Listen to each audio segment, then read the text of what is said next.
One of the TV shows that we've started to watch is called Heartland. And so Heartland it's a Canadian show, and it's based out west. And Heartland is the name of a ranch. And, it follows this family, and Jack is the grandfather. He's like the patriarch of the family, and his granddaughters are Lou and Amy, right? And Lou kind of runs the business side of the ranch, and Amy deals with the horses because it's a horse ranch. And so she's sometimes called the horse whisperer. And so she can heal horses and kind of help them deal with whatever trauma they are so they can kind of get back to their usual selves and everything. But in this one episode, they are worried that their house and their barn and their horses and everything is in jeopardy because there's been a rash of local burglaries. And so they go out and they buy this kind of state-of-the-art protection security system with cameras and motion sensors and the whole thing, and it's all kind of wired into Jack's phone. You can turn it off and turn it on because it's connected to this app. And so they go out this one night, and there's this charity event in town, and so they go out and do that, and they can do that, feeling peace of mind and calm because they know that they've got this state-of-the-art security system. But they get home, and they're really upset, and they go in there, and Jack realizes first that they've been burgled. So, they go in the house, and of course, it's just like a total mess in there. So, all their stuff is gone, all their valuable stuff is gone, and, not only that, and people who've had their house broken into, it's a very violating experience because not only is it about stuff, but that's where you live, that's where you sleep, that's where you have meals and all the stuff and memories. And so someone has gone in there with malicious intent, taken stuff, but not only that, but the place has been ransacked. So lamps are broken, couches are turned upside down, the whole thing. And they feel horrible, but they also wonder, how could this possibly have happened? Because we have this state-of-the-art security system. And they realize what's happened. Jack, on his phone on the app, he thought he was turning on, but he actually disabled. He turned off the security system, right? And so they're so upset by this. And an unguarded home is an enemy's playground. Imagine if you have an enemy and your home is unguarded. You can go in and do all this stuff and ransack everything. Well, what I'd like to do is I'd like to substitute the word home for heart. An unguarded heart is the enemy's playground.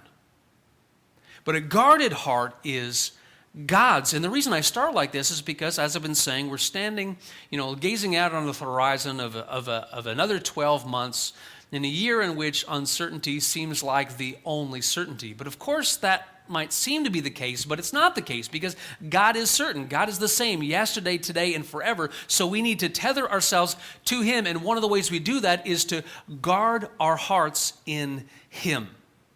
Guard our hearts in God.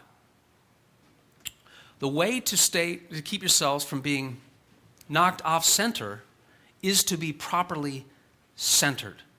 And we need to do that by guarding our hearts. Think of all the uncertainty in the year that's going to come out. Okay, so we don't know what's going to hold. Maybe this stuff's going to end. Maybe it's not. It's going to change. We don't really know.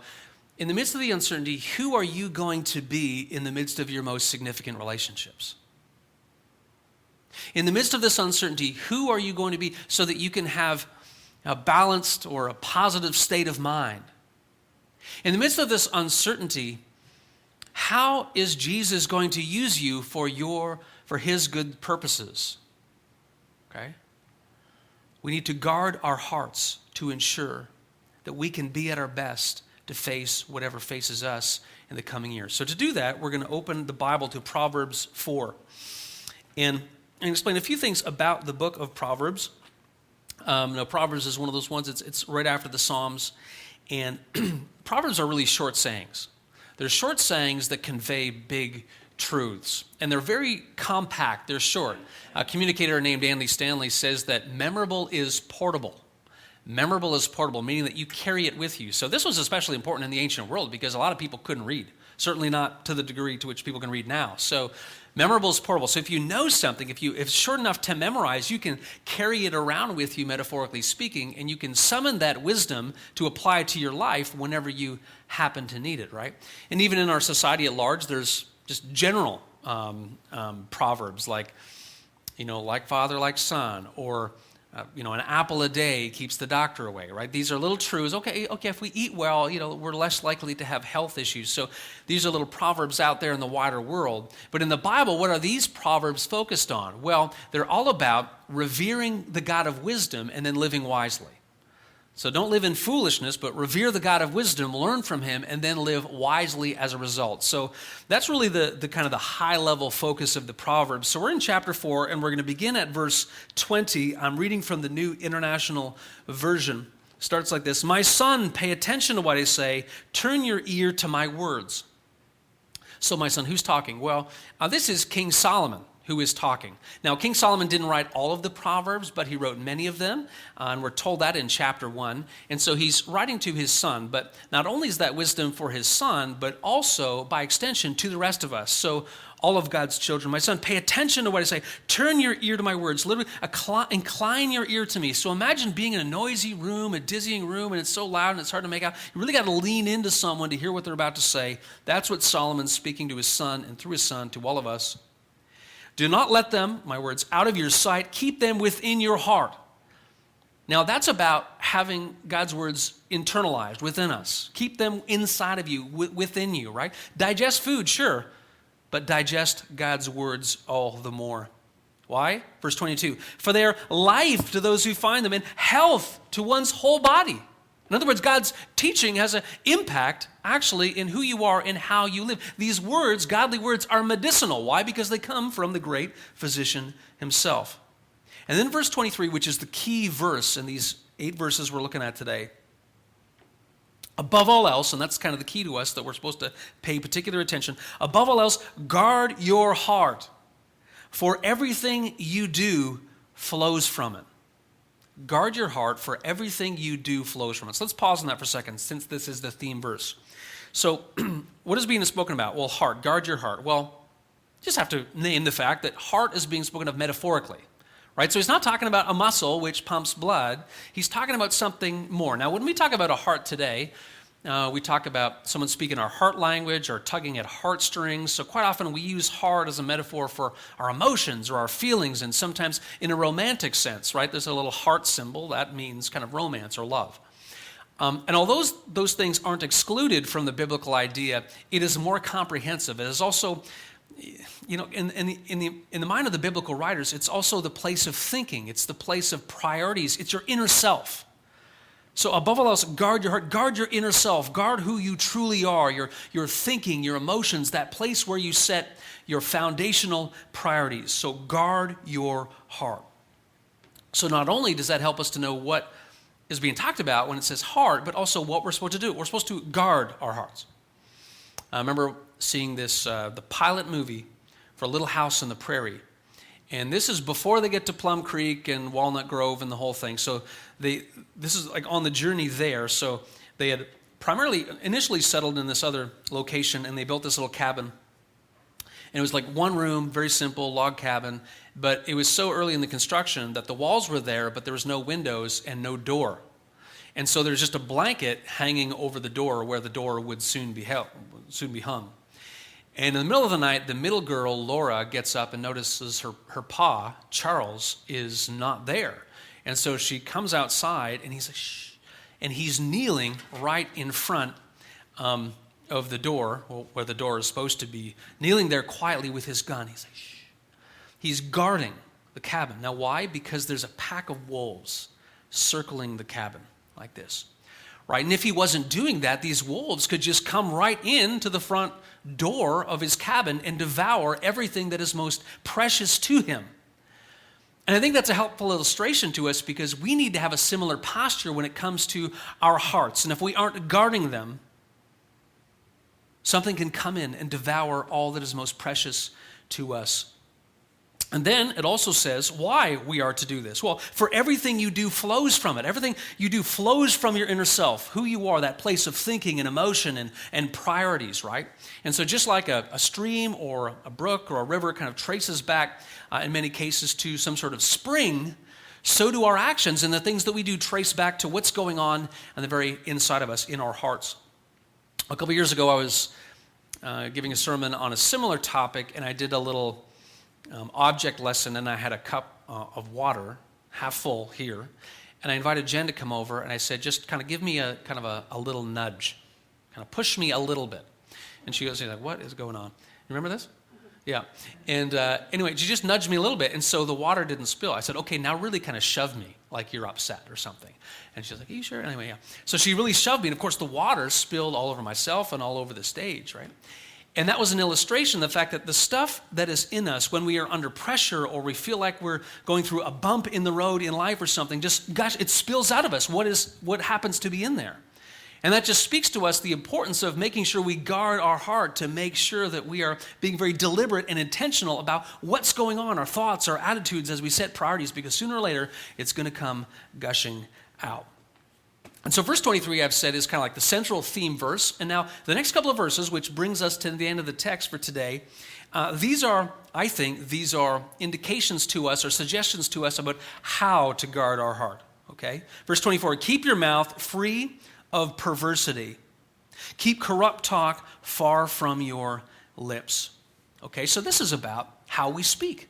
And how we speak actually is one of the ways to guard our hearts, right? The playground taunt is a lie.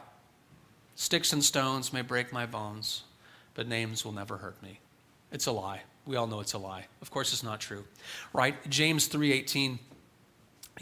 Jesus' half-brother James gives us a really stern warning that the tongue can be full of deadly poison, right? And we all know that to be true. Maybe, hopefully not, but maybe you've said something which has been like deadly poison to someone. Maybe someone else has said that to you, so we know it's true. Words have power. We are to protect our words and our mouths and make sure that we spew blessing and not poison. And so our words, one of the ways to guard our hearts is that our words need to be honoring God, showing our love for God and our love for neighbor. Next, verse 25. Let your eyes look straight ahead. Here's the second body part of this name. Let your eyes look straight ahead. Fix your gaze directly before you. And so this is about what we pay attention to, what we focus on, the things that we fill our priorities with. What am I paying attention to? And that's important because what you pay attention to shapes you. And we know this, we're sponges. It's like what we pay attention to, what we focus on as we go about our days has like a boomerang effect and goes back and kind of shapes who we are and what our character and behavior is like. For example, we're so pliable as people quite often. If you watch a TV show that celebrates envy and promotes envy, guess what? You're going to be less and less content. You're going, why don't I have that? I want more stuff. If you listen to a vlogger or a radio or someone and their language is really terrible, I'm guessing that your own language is going to take a bit of a downgrade, right? We are pliable as people. And so therefore, we should be focusing on good and godly things. And I'm reminded of Hebrews 12:2 that we talked about in the last series. Fix your eyes on Jesus, the author and perfecter of our faith. And fixing our eyes on him means that we are unfixing our eyes from other things. And so there's things that we pay attention to should reflect the love that we have for God and the love that we have for other people, right? Okay. Verse 26, give careful thought to the paths for your feet. There's the third body part that's mentioned. Give careful thought to the paths for your feet and be steadfast in all your ways. Do not turn to the right or the left. Keep your foot from evil. Okay, so I think, I can't help but share Jesus' own words here in the Sermon on the Mount. Matthew 7, Jesus says, enter through the narrow gate, for wide is the gate and broad is the road that leads to destruction, and many enter through it. But small is the gate and narrow is the road that leads to life, and only a few find it. And so this metaphor about feet is all about our paths and how you are walking, and you want to be walking on the straight path, level path as you head through and you journey through life trying to get to the end. So that's going to be easier to do if you're on the straight and narrow path and you're not like getting focused and to the left or to the right, which are metaphors for like the moral ditch.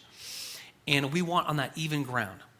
And think of being on this level ground, living rightly. And this language about on the path is about, living in a way that is right before God and others. And let's say it's not just about for your own benefit, so you don't stumble and fall, but maybe you're caring for somebody. Maybe you've got a young person in your backpack. Maybe you're pushing, someone you care about who's elderly and they're in a wheelchair. Well, it's one thing to do that on a level path. It's another thing to try to do that on a rocky path and there's roots and you're kind of trying to navigate around like the top of a cliff or whatever. We value the level and straight path. So this language about the paths for your feet is all about your daily habits. How are you living your life? Are you living focused and faithful, or are you getting distracted on the wrong things? So we're going to end the text there. This is the word of the Lord. Thanks be to God. All right, so our key verse is verse 23. Above all else, guard your heart, for everything you do flows from it. That is what we're supposed to do. I love the NET translation at this place. It says, guard your heart with all vigilance. And as we've gone through the text, you'll notice that there's 3 words to help us do that. Your mouth, your eyes, and your feet. And so what I'd like to do is I'm going to put those 3 ideas up there. So your mouth or your tongue, your eyes, and your feet. And I just want to pose 3 questions as we think about how we might guard our hearts, okay? And so the first question is, what needs to keep happening? So as you think about the next 12 months, you think about your daily habits in your life, what needs to keep happening in terms of your speech? What ways are you honoring God with your language or when you interact with other people? Well, that's good. This is a confirmation. Maybe there's certain things that you are currently doing that need to keep happening, and that's good. What about your eyes, those things that you focus on and pay attention to? Is there habits that you have which are good and godly and help you focus on Him and that are a blessing to other people? Well, keep doing that. Those things need to keep happening. What about your feet? And that's a metaphor for how you're walking, your daily habits. Are you living focused and faithful? And maybe there's things that you're doing right now, whether it's worship, maybe it's blessing someone, maybe it's some way that you're serving someone else or a group of people in your community. Maybe it's a devotional practice. Maybe there's some things that need to keep happening, and that's great. So this is an affirmation of that. That's good. But also, as we stand and gaze out on the next 12 months, the next question is, what needs to stop happening? See, people are kind of more open to change in their lives, I think, at the start of a new year. Why? I don't know. October 1st isn't like different than January 1st, but for some reason, the change of a calendar, the change of a year, Happy New Year, yada, yada, yada, we all seem to be kind of more open to change. And so maybe this is the moment to realize, you know what? There's either been a way that I've been talking, or there has been something I've been paying attention to, or there's been a habit that has crept into my life that needs to stop happening. Because you know what? I'm not guarding my heart. I'm opening the floodgates, and the enemy is just going to wreak havoc on me. Third question, what needs to start happening? And so maybe there's something that you're like, you know what? I need to have a new practice or a new way that I use my language with the people around me, in my relationships or at work or my family, whoever. Or maybe I need to start paying attention to something that I wasn't paying attention to before. Or maybe this is a time that a godly habit needs to kind of be integrated into your life, and now is the time. And you're listening to this, and you're like, I've been thinking about such and such, but now Matthew's saying this in Proverbs 4, et cetera, now is the time. Okay? I also want to talk about part of your motivation for doing this. It's also found in verse 23. It says, for everything you do flows from it, meaning from your heart. Everything you do flows from your heart. So there's a connection between your success or failure at guarding your heart and everything you do. This should motivate us. How are you at guarding your heart? Well, there's a connection between that and everything you do.